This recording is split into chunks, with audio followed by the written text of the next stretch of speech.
Les amis, bienvenue dans le détail, l'émission qui décrypte pour vous le monde du lifestyle. Au programme cette semaine, un sujet qui mêle mode et rap, générique.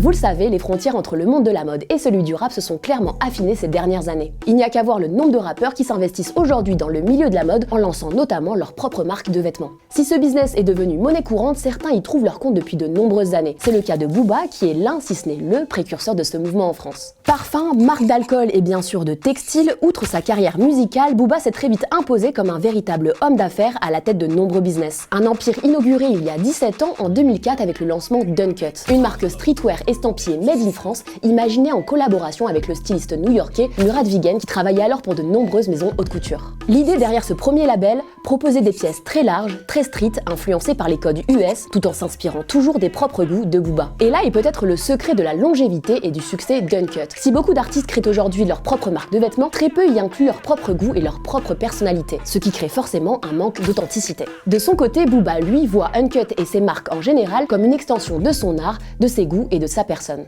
Bilan, il crée ce qu'il aime et porte tout naturellement ce qu'il crée, devenant ainsi sa propre égérie et son principal outil promotionnel. Quoi de plus efficace? Clips, plateaux télé, punchline et même jeux vidéo, Uncut est partout. Un marketing de choc qui permet au label de se hisser parmi les marques streetwear les plus vendues en France à l'époque, engrangeant un chiffre d'affaires de plus de 15 millions d'euros en 2015. Disponible alors dans plus de 400 magasins à Paris et en Europe, dont 5 boutiques officielles, Uncut s'est imposé comme une référence en matière de streetwear français. Une success story qui prendra finalement fin en 2018, mais alors, pourquoi ce dénouement ? Ce qu'il faut savoir, c'est que si Booba a participé à la création d'Uncut en 2004, il n'était pas pour autant le seul à gérer l'entreprise. Il y a quelques années, il a décidé de confier les rênes d'Uncut aux frères Jérôme et Laurent Abitboul, qui sont alors devenus actionnaires majoritaires de la société à hauteur d'environ 51%. Le problème, c'est qu'au bout d'un certain temps, la relation entre les deux parties s'est clairement détériorée jusqu'à arriver à un point de non-retour. Booba ira même jusqu'à qualifier Jérôme Abitboul d'escroc, d'arnaqueur, d'incompétent et de mauvais payeur. C'est donc la fin d'une collaboration, la fin d'une ère, mais surtout le début d'une nouvelle.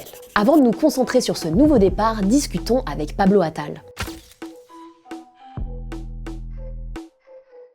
Alors moi, si j'ai fait appel à toi aujourd'hui, Pablo, c'est que en 2016, à l'âge de 18 ans, tu t'es lancé dans un projet un peu fou, c'est de créer 40 pièces Uncut dans le but de rendre hommage à la marque, mais surtout de montrer ce que tu attendais de cette marque. J'étais à ce moment-là très fan de la musique de Booba. Et j'avais très envie de faire quelque chose dans les vêtements. Et en fait, c'est comme ça que ça a cliqué. Est-ce que tu peux nous dire, selon toi, quelles ont été les faiblesses et les forces de Uncut ? C'est il y a 5 ans. Je pense que c'est important de remettre du contexte. C'est il y a 5 ans. Il vient de sortir un classique. Il vient de faire un Bercy. Il y a un truc un peu hégémonieux. Mais moi, je vois une vraie décorrélation entre là où il est, ce qu'il arrive à faire dans le médium musical, et là où sa marque est. Et c'est marrant, je regardais l'autre fois le truc Orelsan là, qui vient de sortir sur Amazon. Orelsan, en 2005, il s'inscrit à un truc qui s'appelle le Uncut Contest. Ça s'appelait pas le Booba Freestyle Contest, ça s'appelait le Uncut Contest. Uncut avait une place culturelle, j'ai pas envie de dire à l'avant-garde du mouvement, mais qui était au cœur du cyclone d'un mouvement culturel. Et en tant que marque, et pas en tant que merchandising de Booba, ils avaient des prises de parole et tout. En 2016, je trouve que le constat est différent. Ils ont été un peu déconnectés, voilà. Est-ce que selon toi, une marque de rappeur et une marque de rappeur français peut plaire au-delà de son propre public, de ses propres fans?